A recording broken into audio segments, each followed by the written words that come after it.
और खबरनामे की शुरुआत बड़ी खबर से करेंगे। शाहीन बाग धरने के ताल्लुक से वजाहत हबीबुल्ला ने सुप्रीम कोर्ट में हलफनामा दाखिल किया है। उन्होंने शाहीन बाग के एहतजाज को पुरअमन बताया है।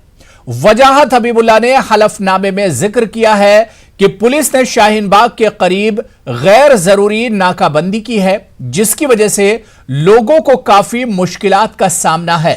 अगर इन नाकाबंदियों को हटाया जाए तो हालात मामूल पर आ सकते हैं। वहीं वजाहत हबीबुल्ला ने कहा कि शहरियत तरमीमी कानून, एनपीआर और एनआरसी के खिलाफ एहतजाज कर रहे मुजाहिरीन से हुकूमत को बात करनी चाहिए। आपको बता दें कि शाहीन बाग में खवातीन का धरना 70 दिनों से जारी है। 4 दिनों तक सुप्रीम कोर्ट की जानिब से मुज़ाकरातकार मुजाहिरीन से बातचीत करते रहे, लेकिन खातिर खाह नतीजा सामने नहीं आया। आपको बताते चले कि कल मसालिहतकार साधना रामचंद्रन शाहीन बाग तनहा गई थी और उन्होंने मुजाहिरीन से बातचीत की, जिसके बाद मुजाहिरीन ने 7 शर्तें रखी थी, जिनमें सिक्योरिटी को यकीनी बनाना, हिरासत में लिए गए लोगों को छोड़ना और एनपीआर पर रोक लगाना शामिल है। तो शाहीन बाग धरने पर हलफनामा दाखिल किया गया है। शाहीन बाग का एहतजाज पुरअमन है। वजाहत हबीबुल्ला ने हलफनामे में इस बात का जिक्र किया है।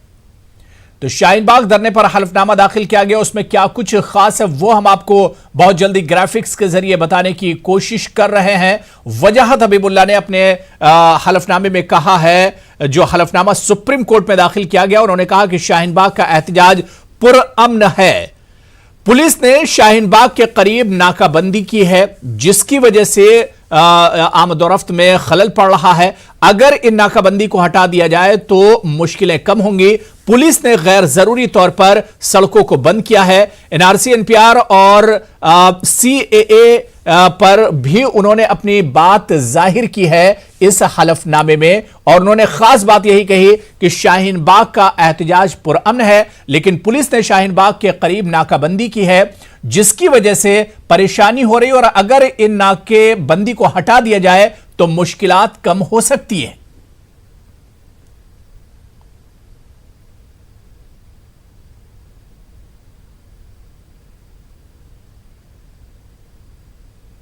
आपको बताते चले कि सुप्रीम कोर्ट की तरफ से जो मुज़ाकरातकार, मसालिहतकार मुकर्रर किए गए हैं संजय हेगड़े और साधना रामचंद्रन, उसमें तीसरा नाम वजाहत हबीबुल्ला का है, जो बात जिन्होंने शाहीन बाग के मुजाहिरीन से जिन्होंने बातचीत की है, शाहीन बाग के मुजाहिरीन से बात, उनका क्या कुछ कहना है, शाहीन बाग के मुजाहिरीन से बात वजाहत हबीबुल्ला को पहुंचानी थी मसालिहतकारों तक, और इस पर अब वजाहत हबीबुल्ला ने सुप्रीम कोर्ट में हलफनामा दाखिल किया है। खुद वजाहत हबीबुल्ला ने शाहीन बाग के मुजाहिरीन से बातचीत की थी, वहां पर गए थे और हालात का जायजा लिया था, जिसके बाद अब उन्होंने सुप्रीम कोर्ट में हलफनामा दाखिल किया है, और इस हलफनामे में कई अहम बातें वजाहत हबीबुल्ला की तरफ से कही गई हैं। तो सीएए, एनआरसी और एनपीआर के खिलाफ अब दिल्ली के जाफराबाद में भी शाहीन बाग एक तरह से बनता दिखाई दे रहा है। जाफराबाद मेट्रो स्टेशन के नीचे खवातीन का बड़े पैमाने पर एहतजाज जारी है। देर रात अफरा तफरी का माहौल भी पैदा हुआ था। पुलिस ने जबरदस्ती खवातीन को हटाने की कोशिश की, लेकिन खवातीन धरने पर बैठी हुई हैं। बड़ी तादाद में सिक्योरिटी जवान भी तैनात किए गए हैं। राजधानी दिल्ली के जाफराबाद मेट्रो स्टेशन के बाहर का नज़ारा आप देख सकते हैं। ठीक मेरे सामने सीएए, एनआरसी, एनपीआर के विरोध में यहाँ पर महिलाएं धरना प्रदर्शन पर बैठी हैं। ये महिलाएं ठीक मेट्रो परिसर के नीचे बैठी हैं और इस रास्ते को पूरी तरीके से रोक दिया गया है। भारी संख्या में यहाँ पर देर रात से महिलाएं यहाँ पर एकजुट हैं और हाथ में बैनर्स लेके हैं। इसमें छोटे बच्चे भी हैं और महिलाएं, वृद्ध महिलाएं भी मौजूद हैं। हाथ में तिरंगा है और कहीं ना कहीं अपनी बातों को विरोध जताने के लिए इन्होंने इस रास्ते को अपनाया है। मैं एक ही सवाल पूछना चाहूँगा आप लोगों से कि आपने मेट्रो परिसर के नीचे बैठने का ऐसा विचार कैसे आया?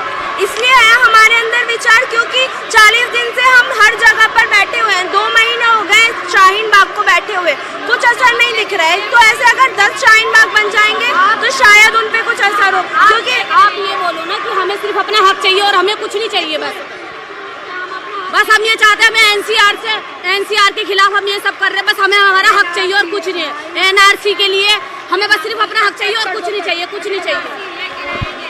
विरोध जताने के लिए यहाँ मौजूद है और ये कहना चाहते हैं कि इन्हें दूसरा शाहीन बाग नहीं चाहिए, मगर इन्हें सीए, एनपीआर, एनआरसी भी नहीं चाहिए। आप देख सकते हैं कि इनको नियंत्रित करने के लिए यहाँ पर दिल्ली पुलिस और सुरक्षा बलों की यहाँ पर हैवी डिप्लॉयमेंट भी किया गया है। और अब देखना ये होगा कि इन लोगों को यहाँ से किस तरीके से समझाया बुझाया जाएगा और इस रास्ते को कब खाली किया जाएगा, क्योंकि रोज़मर्रा की ज़िंदगी में ये काफ़ी महत्वपूर्ण सड़क है।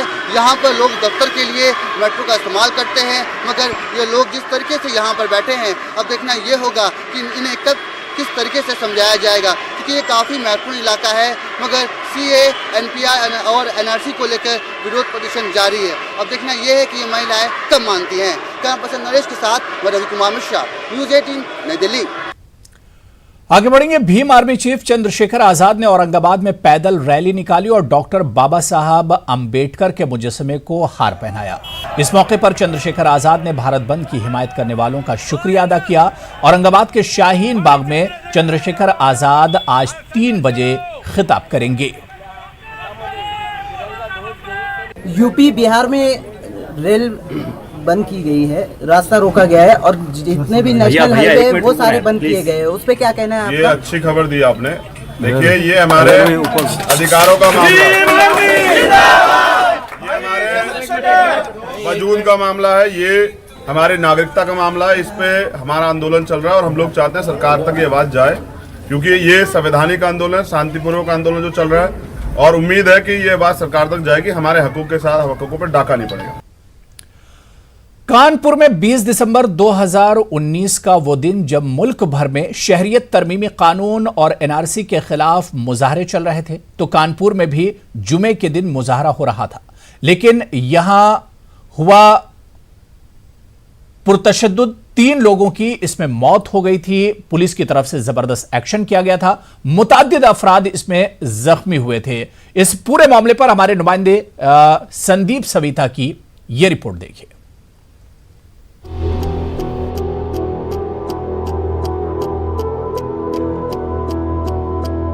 कानपुर के बाबूपुरवा में तशद्दुद हुए भले ही 2 महीने हो गए हों, लेकिन जिनके घर के चिराग बुझ गए हैं उनका दिल आज भी रो रहा है।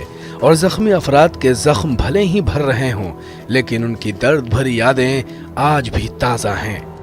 वहाँ बहुत भीड़ लगी हुई थी और थोड़ी दूर पे पुलिस भी खड़ी हुई थी, तो मैंने सोचा थोड़ा किनारे से होके चला जाऊं। तो बस जैसे ही थोड़ा आगे बढ़े, एक पुलिस वाला सामने आ गया और उसने मुझ पे गोली मार दी और अचानक गोलियां भी चलने लगी। क्योंकि मेरे घर के हालात थोड़ा ठीक नहीं है, क्योंकि रोज़मर्रा कमाने वाले आदमी हम, कुछ वो भी कमा लेता, कुछ हम भी कमा लेते, इससे घर चल जाता मेरा। तो उस दिन भी यही हुआ कि वो इलाज वो जा रहा था पढ़ाने बच्चों को, तो वहाँ हमने मना भी किया कि ना जा बेटा, जो है सही नहीं माहौल, अगर नहीं पापा जाना है, मुझे बच्चों को पढ़ाना है। तो वहाँ गया 4 रात पास, और वहाँ तमाम जरा के मैटर हो रहे थे, भीड़ भागने लगी थी, तो वो सोचा निकल जाए, और वहाँ उसके साथ ये हादसा हो गया। बाबूपुरवा इलाके की तस्वीर खुद ब खुद बयां कर रही है कि 20 तारीख को क्या मंजर रहा होगा। बाजारों की दुकानों में उसके सबूत आज भी मौजूद हैं। गोलियों के निशान वहां साफ तौर से देखे जा सकते हैं। हालांकि इस मामले पर एक तरफ एसआईटी की जांच जारी है, कई गिरफ्तारियां हुई हैं, तो वहीं दूसरी तरफ कानपुर सीएमएम कोर्ट में पुलिस की कार्रवाई के खिलाफ एक एफआईआर के लिए अर्जी भी दाखिल की गई है। मुतासिरीन के वकील ने मुतासिरों के लिए हुकूमत से मुआवजे का भी मुतालबा किया है। लड़का काम कर रहा था और जब भगदड़ होने लगी तो भागा वहाँ से। जब भागा तो सड़क नहीं क्रॉस कर पाया तो उमर ने गोली मार दी उसके। अब वो फिर अस्पताल ले गए, वहाँ भर्ती कराया, मिलने नहीं दिया, हमारे बच्चे से नहीं मिलने दिया। हम बच्चे के मुंह में एक बूंद पानी भी नहीं डाल सके। इसमें नाहक बेकसूर जो लड़के थे, रईस, सैफ और आफ्ताब, हलाक हो गए। और उन्होंने खुद अपने बयानात को दिया और उन्होंने डॉक्टर से भी कहा, पुलिस से भी कहा कि हमारे बयान दर्ज कर लिए जाए कि पुलिस ने मुझे गोली मारी, लेकिन कोई बयान दर्ज नहीं किए गए। जिसके बाबत पीड़ितों की तरफ से मैंने मुकदमे की पैरवी की। बुरे हालात है, किस तरीके से ज़िंदगी जीएंगे, इसलिए गवर्नमेंट को ये सोचना चाहिए कि उसको मुतालबा करके उनको सही कंपनसेशन दे और जो दोषी हैं पुलिस जन उनके खिलाफ कार्रवाई करे। 20 दिसंबर को कानपुर में सीएए के प्रदर्शन के दौरान हिंसा हुई, जिसमें 3 लोगों की मौत हो गई और कई घायल हो गए। लेकिन इस पूरे मामले को 2 महीने बीत गए हैं। कुछ लोग शायद भूल गए होंगे, लेकिन बाबूपुरवा के वो लोग जो इसमें पीड़ित हुए, जिनके परिवार के लोग अब नहीं रहे और जो घायल हैं, वो ये दिन शायद कभी नहीं भूल पाएंगे और आज भी इंसाफ के लिए अपनी लड़ाई लड़ रहे हैं। कानपुर से संदीप सविता, न्यूज़ 18 उर्दू। अजमेर में ख्वाजा मोइनुद्दीन चिश्ती रहमतुल्लाह अलैह की दरगाह पर मुल्क और बैरून ममालिक से अकीदतमंद हाजिरी देने पहुंचते हैं और दुआ करते हैं। गुजरात से आए अकीदतमंद सलीम ने ख्वाजा मोइनुद्दीन चिश्ती की दरगाह पर शहरियत तरमीमी कानून जैसे कानून के खत्म होने के लिए अर्जी लगाई और दुआ की है। सलीम को यकीन है कि जल्द ही शहरियत तरमीमी कानून और NRC से मुल्क को निजात मिल जाएगी।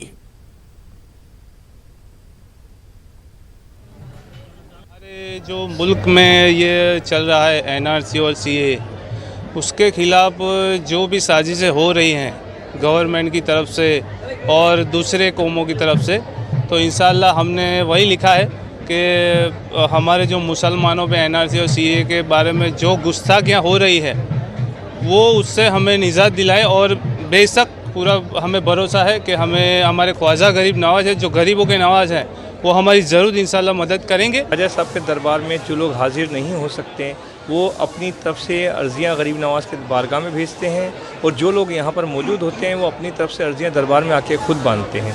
तो ये उनकी एक अकीदत है, गरीब नवाज के दरबार में यहाँ पर हम अर्जियां बांधें, यहाँ पर धागा बांधें और ख्वाजा साहब को यहाँ पर एक अपनी सुनवाई की इल्तिजा लगा दें। चलिए आगे बढ़ेंगे। बिहार में पहले जंगल राज, बदनवानी और जराइम जैसे मुद्दों पर इंतखाबात होते रहे, लेकिन पहली बार बिहार के इंतखाबात में बिहार और बिहार की तरक्की की बात हो रही है। 2020 के चुनाव में इस बार सारी सियासी पार्टियों ने बिहार ब्रांड को अपना अपना मुद्दा बनाया है। ये रिपोर्ट देखिए। जमीनी स्तर पर बेसिक बुनियादें जब तक नहीं सुधरती हैं, जब तक वो नहीं मजबूत होती हैं, तब तक जो हमारा लक्ष्य है बिहार को नंबर 1 का राज्य बनाना, उसको हम लोग सफल नहीं बना पाएंगे। बिहार में साल चुनावी है और वादों का दौर शुरू हो चुका है। वादा किसका?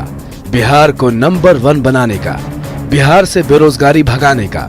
जी, रथ पर सवार होकर यात्रा पर निकले 47 साल के LJP सदर चिराग पासवान का नारा है बिहार फर्स्ट, बिहारी फर्स्ट। यानी चिराग पासवान बिहार की आवाम को तरक्की का ख्वाब दिखाने लगे हैं। वैसे बिहार इंतखाब से पहले, तरक्की के बाद सिर्फ चिराग पासवान ही नहीं कह रहे हैं। RJD के तेजस्वी और JDU से निकाले गए प्रशांत किशोर भी यही राग अलाप रहे हैं। तेजस्वी बिहार से बेरोजगारी हटाने का नारा देकर आवाम को लुभाने में लगे हैं, तो प्रशांत किशोर की ख्वाहिश भी बिहार को मुल्क के तरक्की पजीर रियासतों में शामिल कराने की है।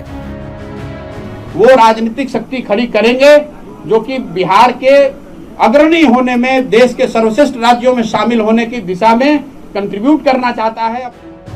ये जनाब वही हैं जो पिछले कई सालों से नीतीश कुमार को आगे बढ़ाने में लगे हुए हैं, लेकिन अब वो बिहार को नंबर 1 बनाने की कोशिश में लगे हैं। जरा सोचिए, अब भला नीतीश कुमार क्या करेंगे, जिन्होंने पिछले 15 सालों में सिर्फ बिहार की तरक्की पर ही इंतखाब लड़ा है। हर जगह बिहार के विकास मॉडल का ही ढिंढोरा पीटते रहे हैं। यानी नीतीश के विकास वाले कॉपीराइट पर कुछ अपनों और कुछ परायों ने कब्जा करने की कोशिश की है। हालांकि JDU का कहना है कि बाकी पार्टियां आवाम को जितना ख्वाब दिखा लें, आवाम जानती है कि नीतीश कुमार ने बिहार का कितना विकास किया है। जबकि RJD के लीडरान का कहना है कि नीतीश ने 15 साल में कोई तरक्की नहीं की है, सिर्फ विकास के ढोल बजाए हैं। लूट खसोट 15 साल 55 घोटाला शायद ही दुनिया में किसी राज्य में नहीं हुआ। उसके नायक है नीतीश कुमार और उससे संघर्ष करने वाली जमात का नायक है तेजस्वी। ये एक तरफा लड़ाई है। इस अभियान और इस स्पर्धा में नीतीश कुमार जी का न कोई सानी है, न कोई विकल्प है। अब पार्टी ने कितना विकास किया, ये बिहार की आवाम बखूबी जानती है। वैसे अच्छी बात है कि जंगल राज और घोटालों के मुद्दे पर चुनाव लड़ने वाली बिहार की सियासी पार्टियां आज विकास पर बहस तो करने लगी है। Bureau report, news 18 Urdu. वज़ीर-ए-आज़म नरेंद्र मोदी ने आज मन की बात की। मन की बात का 62वां एडिशन था। उन्होंने अपने मन की बात में कई मसाइल का तज़किरा किया। खासतौर पर उन्होंने लद्दाख का जिक्र किया। उन्होंने कहा कि लद्दाख एयरपोर्ट से AN-32 तैयारी की उड़ान एक तारीखी हैसियत की हामिल है, जिसके लिए उन्होंने साइंसदानों का शुक्रिया अदा किया। जनवरी 2020 को लद्दाख की खूबसूरत वादियां एक ऐतिहासिक घटना की गवाह बनी। लेह के कुशोक बकुला रिम्पोचे एयरपोर्ट से भारतीय वायुसेना के AN-32 विमान ने जब उड़ान भरी तो एक नया इतिहास बन गया। इस उड़ान में 10% इंडियन बायोजेट फ्यूल का मिश्रण किया गया था। ऐसा पहली बार हुआ जब दोनों इंजनों में इस मिश्रण का इस्तेमाल किया गया। यही नहीं, लेह के जिस हवाई अड्डे पर इस विमान ने उड़ान भरी, वह न केवल भारत में बल्कि दुनिया में सबसे ऊंचाई पर स्थित एयरपोर्ट में से एक है। खास बात यह है कि बायोजेट फ्यूल को non edible T born oil से तैयार किया गया है। इसे भारत के विभिन्न आदिवासी इलाकों से खरीदा जाता है। इन प्रयासों से न केवल कार्बन के उत्सर्जन में भी कमी आएगी, बल्कि कच्चे तेल के आयात पर भी भारत की निर्भरता कम हो सकती है। मैं इस बड़े कार्य में जुटे सभी लोगों को बधाई देता हूं, विशेष रूप से CSIR, Indian institute of petroleum Dehradun के वैज्ञानिकों को, जिन्होंने बायोफ्यूल से विमान उड़ाने की तकनीक को संभव कर दिया। उनका ये प्रयास मेक इन इंडिया को भी सशक्त। मरकजी वज़ीर मुख्तार अब्बास नकवी ने हुनर हाट के आखिरी दिन प्रेस कॉन्फ्रेंस की और हुनर हाट 2020 को कामयाब बताया। साथ ही वज़ीर-ए-आज़म नरेंद्र मोदी का भी उन्होंने शुक्रिया अदा किया। इंडिया गेट पे 13 फरवरी से शुरू हुए हुनर हाट का आखिरी दिन है। इस हुनर हाट में पूरे देश के दस्तकार, शिल्पकार, कारीगर, खानसामों को जो दिल्ली का और दिल्ली के लोगों का प्रोत्साहन मिला है, वो अद्भुत है और बहुत ही उत्साहवर्धक है। प्रधानमंत्री श्री नरेंद्र मोदी जी का शुक्रिया अदा करता हूं, दस्तकारों, शिल्पकारों और हमारे हुनर के उस्तादों की तरफ से, कि उन्होंने जिस तरह से हुनर के इस हमारी सदियों पुरानी विरासत को प्रोत्साहित किया, उनकी हौसला अफजाई की और उनको मार्केट मौका मुहैया कराने के लिए हमारे मंत्रालय को प्रेरित भी किया और निर्देशित भी किया, और जिसका नतीजा है कि इन 3-3.5 वर्षों के अंदर बड़ी संख्या में दूर दराज के भी दस्तकार, जो शिल्पकार हैं, उनको हम रोजगार से जोड़ने में सफल हुए हैं। ये हुनर हाट एक ऐतिहासिक रहा, उत्साहवर्धक रहा और पूरे देश के दस्तकारों, शिल्पकारों, कारीगरों के लिए मील का पत्थर साबित हुआ है। आज जिस तरह से हुनर हाट एक जो हमारी दस्तकारी, शिल्पकारी की विरासत है, उसका एक क्रेडिबल ब्रांड बनता जा रहा है। हुनर हाट जो है वो हमारे दस्तकारों, शिल्पकारों, कारीगरों का एम्पावरमेंट और एम्प्लॉयमेंट एक्सचेंज साबित हो रहा है। केवल दस्तकार, शिल्पकार ही नहीं, बल्कि खानसामे एक जो सेक्शन है, बावर्ची खाना, हमारा बहुत ट्रेडिशनल वो हुआ करता था बावर्ची खाना। उस बावर्ची खाने में हमारे देश के अलग अलग क्षेत्रों में क्या खान पान है, क्या पकवान है, केरला का क्या खान पान है, गुजरात का क्या है, उत्तर प्रदेश का क्या है, बिहार का क्या है, मणिपुर का क्या है, नागालैंड का खाने का क्या है, पश्चिम बंगाल का क्या, अलग अलग देश के हिस्सों के खान पान से भी लोगों को रूबरू कराया गया और उसका भी लोगों ने आनंद लिया और उसको स्वादिष्ट तरीके से उसको किया। उसके अतिरिक्त हमारी जो विरासत है वो केवल दस्तकारी शिल्पकारी है ही, हमारे जो पकवान हैं उनके एक्सपर्ट हैं ही, कला और संस्कृति में भारत का कोई जोड़ नहीं है। शाम को यहाँ पर जो है वो पारंपरिक संगीत के भी कार्यक्रम होते हैं, जिसमें कि तमाम जाने माने जो कलाकार हैं, जाने माने लोग हैं, अलग अलग तरह के कार्यक्रमों को लोगों के सामने पेश करते हैं। और न केवल लोगों के सामने पेश करते हैं बल्कि लोगों का पार्टिसिपेशन भी करते हैं। जो यहाँ पर लाखों की संख्या में आते हैं लोग और हजारों की संख्या में जो संगीत के कार्यक्रम में शिरकत करते हैं, तो मंच वाले और मंच के नीचे वाले दोनों बराबर से जो है वो इसमें पार्टिसिपेशन करते हैं।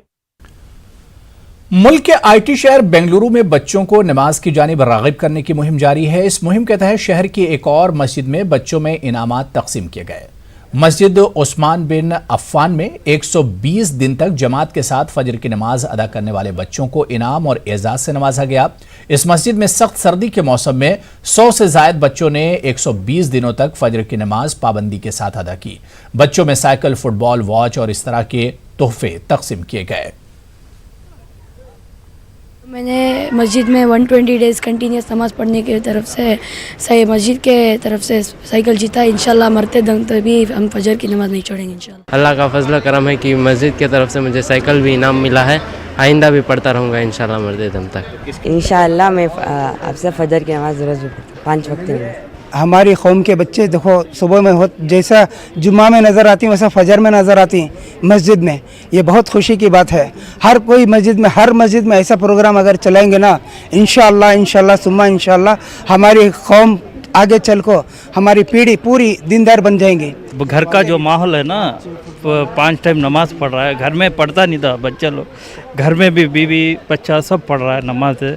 बहुत अच्छा दिख रहा है। हमारे एरिया का माहौल बहुत अच्छा हो गया अभी नमाज के वास्ते, दीनदारी वास्ते बहुत अच्छा हो। तो इसका मसला क्या है, बच्चों कल के दिन में और दीनियत में और जज्बा बढ़ता है और नमाजी पाबंदी बनते हैं और कल का दिन दीनियत और ज़्यादा से ज़्यादा बढ़ता है। तो ये गुजारिश है हर एक मस्जिद से, हर एक मोहल्ले से भी इसी तरह से कुछ ना कुछ करके बच्चों को और आगे बढ़ाओ, बच्चों को दिल में और जज्बा बढ़ाओ ताकि हमारा दिन और ज़्यादा से ज़्यादा पहलो।